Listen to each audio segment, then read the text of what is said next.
মাদারীপুর সদর উপজেলার দুধখালী ইউনিয়নের আউজ গ্রামে সৌদি প্রবাসী হাবিবুর রহমান জমাদারের বাড়িতে ডাকাতি হয়েছে।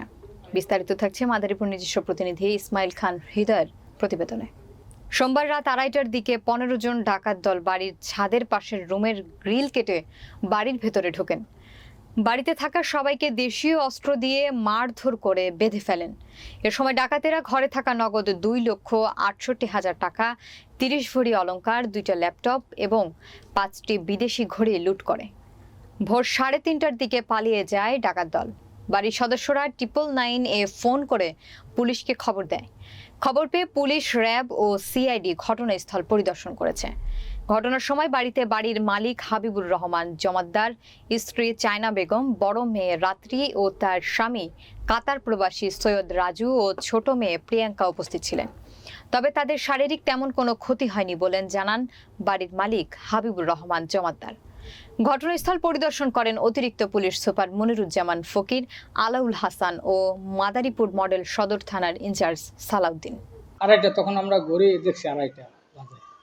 তখন ওইখানে ছিল শোনার পরে আমি তখন ঘুমাইনি, তখন একটু হজাগ ছিলাম।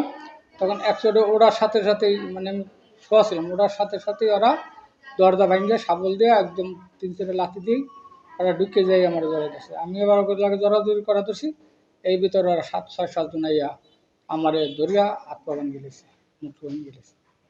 বান্ধার পরে এরপরে লয়ে গেলো অন্য রুমে নিয়ে গেল, নিয়ে আমাদের সবাইরই এক রুমের ভিতর যাই দিয়ে ওদেরও বান্ধা এক রুমের ভিতরে ঢুকে দেওয়ার পর এরপরে আলমারির ভিতর কী আসলো সব আমাকে ভয় ঠয় দেখাইয়া চা পাড়িতে করে দিবে, আর বডি দিয়ে সাবল দিয়ে বাড়ি দিবে, এইভাবে ভয় ঠয় দেখাইয়া আমাদের মেয়েদের অত্যাচার করার জন্য তারা আবল তাবল কথা বলার কারণে এরপর আমাদের যা আছে তা এবার ভেঙে ছিল, তা ভেঙে গেছে। টোটাল নগদ টাকা আছে 2,68,000, 70,000 রিয়াল, 30 ভরি স্বর্ণ, 2টা ল্যাপটপ। আমার নাম চায়না আক্তার, গ্রামে আউস, বাসা কলাতলা, কলাতলা, পলাশকুলি রোড। ওইখানে ডাকাতি হয়েছে, রাত 2:30 বাজে ঢুকছে। ঢুকার পরে ওরা দরজা ভাঙছে করে প্রথমে আমাগো নিছে, তারপর মেয়ে জামাই বানছে, মেয়েকে বানছে, আর ছোটো মেয়েরও বানছে।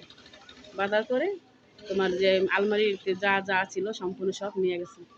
তারপরে আলমারির ভিতরে যে একটা লকারের চাবি ছিল, তখন বলছে যে টাকা পয়সা কী আছে বের করেন। তা আমি চাবি দিয়ে দিছি জীবন বাঁচানোর জন্য, যে যা আছে নিয়ে যাও। তা আমার 30 ভরি স্বর্ণ ছিল।